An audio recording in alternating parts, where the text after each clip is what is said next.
Atenção, vai começar agora uma teleaula de processos de fabricação, do curso profissionalizante. Este módulo tem um total de 80 aulas. Hoje você vai assistir a teleaula número 26. Bons estudos!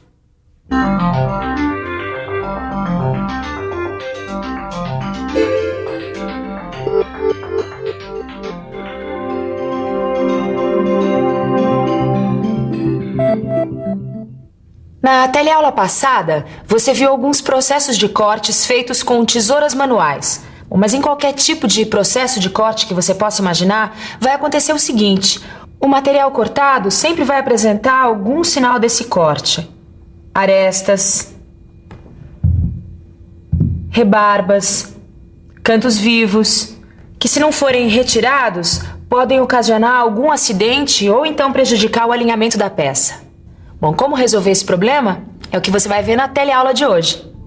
Hoje você vai conhecer uma operação muito útil que permite eliminar esses excessos de materiais, até mesmo se eles estiverem em locais em que a máquina não possa alcançar. É a limagem. Vai aprender sobre os diversos tipos de limas e seus usos e quais os principais passos no processo da limagem. Você vai ver que o processo da limagem é quase todo ele manual, embora ele possa ser realizado dependendo das circunstâncias com o auxílio de uma máquina. Você está preparado? Então, vamos lá. Nossa teleaula de hoje está apenas começando.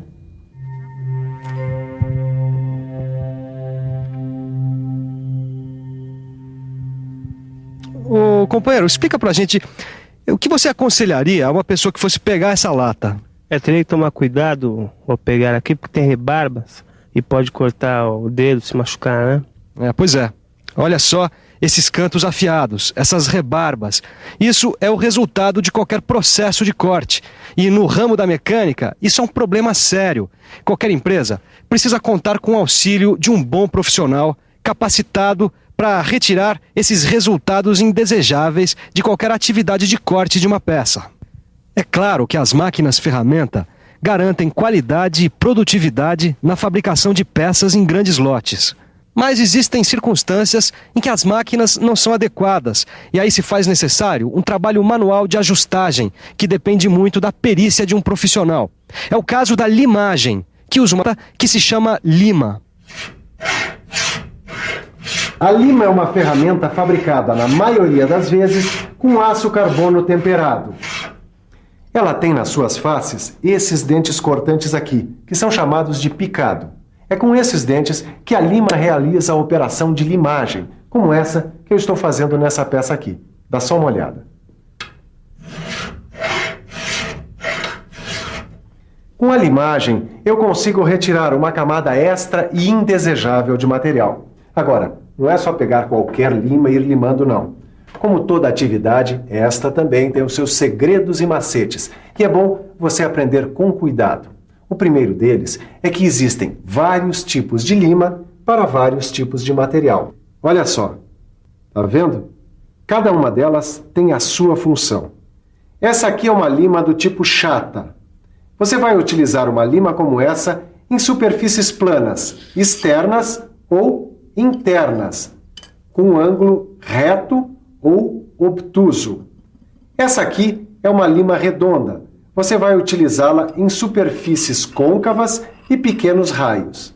Agora, se você encontrar um ângulo agudo maior que 60 graus, não se desespere. Aí você vai poder contar com o auxílio de uma lima triangular. No seu livro você vai encontrar uma tabela pormenorizada com os vários tipos e formatos de lima. Agora, essa classificação não é só quanto ao formato delas, não. Existem diferenças como a inclinação do picado, que pode ser simples para materiais como latão e duplo para materiais do tipo aço e ferro fundido. Outra diferença entre as limas está no número de dentes. Por exemplo, a lima tipo bastarda, ela tem de 6 a 8 dentes por centímetro e é usada geralmente para desbaste. Agora, a lima do tipo mursa tem de 12 a 16 dentes por centímetro e geralmente é usada para acabamento. Agora, outra diferença está no tamanho, que pode variar de mais ou menos 4 polegadas até 12, dependendo, é claro, da superfície que vai ser limada. Como você pode ver, esse negócio de limar tem lá a sua ciência, E não para por aí. Preste atenção para aprender mais.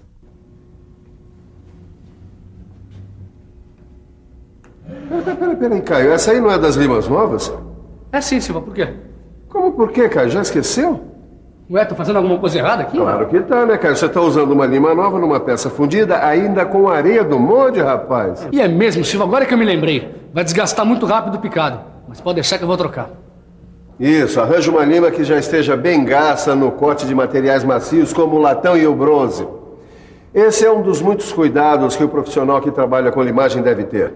Usar lima nova somente em materiais macios. E depois, então, que ela já estiver bem usada, aí sim, usar em materiais mais duros. Mas não é só isso. Caio, eu vou dar novamente algumas dicas sobre os cuidados com as limas, tá? Esse é o tipo de coisa que nunca é demais repetir. Pois bem, não fique alternando os lados da lima. Use um dos lados da lima até gastar e depois passe para o outro. Bom, isso eu já estava fazendo, Silva. Outra coisa que eu não me esqueci foi de usar uma lima adequada ao tamanho da peça que vai ser limada. Muito bem. Olha, não é bom limar peças mais duras do que o material com o qual a lima foi fabricada, tá? Quando a lima for nova, pouca pressão sobre ela durante o trabalho. Agora, quando você estiver trabalhando com uma lima já gasta, aí você pode usar mais pressão. Então vamos lá, né? E não esqueça de guardar tudo direitinho, viu? A ordem é fundamental para a preservação dos instrumentos de trabalho. As limas devem ser guardadas em suportes como esses aqui e longe da umidade. Existe também um outro grupo especial de limas. Elas são limas pequenas, como essas aqui, feitas inteiramente de aço. Elas são chamadas de limas agulha e são muito úteis em alguns trabalhos especiais. Por exemplo, se você precisar limar um furo de pequeno diâmetro, como esse aqui, ou então construir uma ranhura como essa, ou mesmo fazer o acabamento de um canto vivo que ficou nesse estado aqui, olha. Bom, enfim, para qualquer superfície de pequenas dimensões que necessite de grande exatidão, você vai precisar de uma lima como essas aqui. Quanto ao formato, elas são semelhantes às limas comuns. Você vai encontrar limas agulha na forma redonda, meia cana, plana de ponta, amêndoa, faca, quadrada, triangular, plana serrada, triangular unilateral, ranhurada e rômbica. E se você precisar trabalhar metal duro, pedra, vidro ou em ferramentaria para a fabricação de ferramentas, moldes e matrizes em geral, você vai usar ainda um outro tipo de lima, as chamadas limas diamantadas. Elas são chamadas assim porque apresentam o corpo de metal recoberto com um pó de diamante fixado por meio de um aglutinante. Como você viu, o trabalho com as limas é uma operação manual. Bom, mas em alguns casos, como o rebarbamento, por exemplo, usam-se as limas rotativas. Elas também são conhecidas por fresas lima. As limas rotativas têm dentes cortantes, que são semelhantes aos das limas comuns. Elas são acopladas a um eixo flexível e acionadas por meio de um pequeno motor. E podem ser encontradas em formatos diferentes. Bom, você já sabe que existem vários tipos de limas para os mais diversos materiais e usos, né? Agora, tá na hora de ficar um pouco mais por dentro das várias etapas no processo da limagem.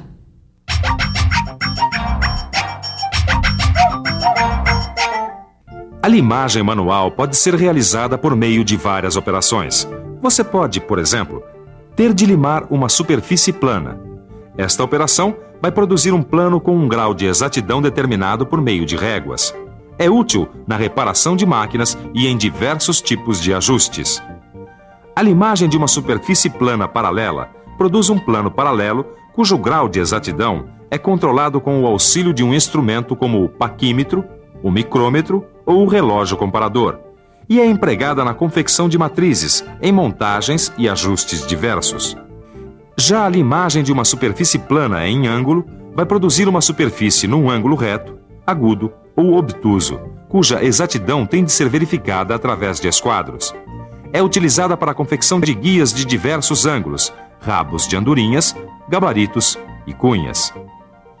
Você pode também se deparar com a necessidade de limar uma superfície côncava ou convexa. Este trabalho vai produzir uma superfície curva interna ou externa que vai ser verificada por verificadores de raios e gabaritos. Tem muita utilidade na execução de matrizes, guias, chavetas e gabaritos. Por fim, existe também a limagem de material fino, como as chapas de até 4 milímetros, que é utilizada na usinagem de gabaritos e lâminas para ajuste.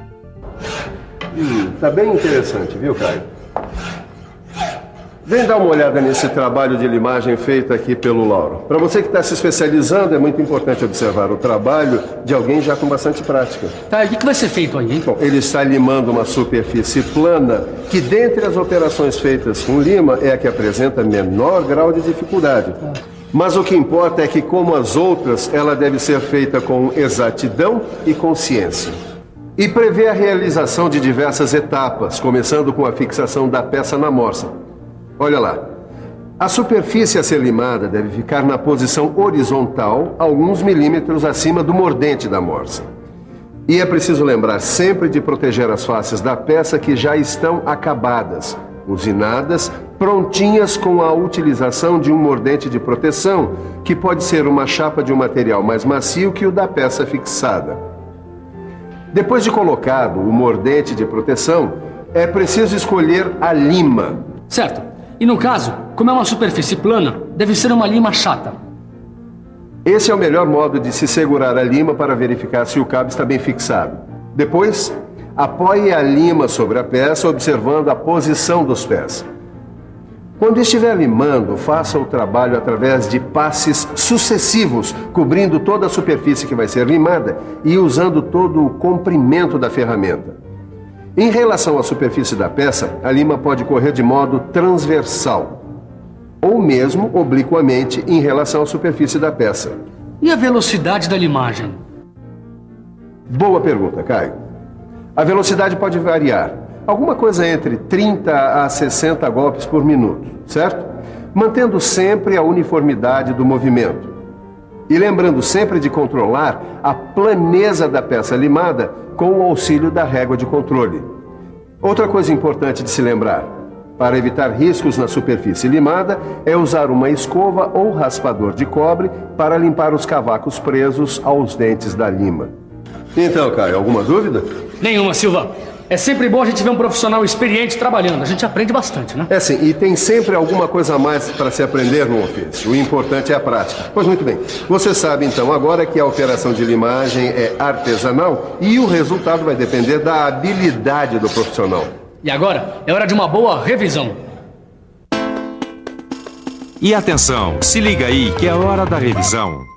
Na teleaula de hoje, você conheceu uma operação que permite eliminar os excessos de material causados por uma operação de corte, mesmo que eles estejam em locais que a máquina não pode alcançar. É a limagem. Viu que o instrumento utilizado nesta operação é a lima. Conheceu suas características e os vários tipos de limas, adequados para os mais diversos materiais e tipos de operação.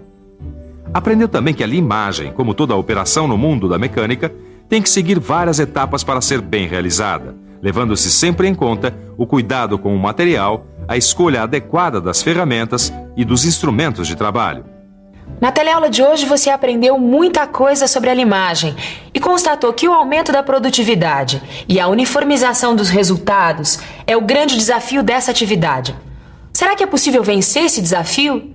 Você vai descobrir isso na próxima teleaula. Até lá!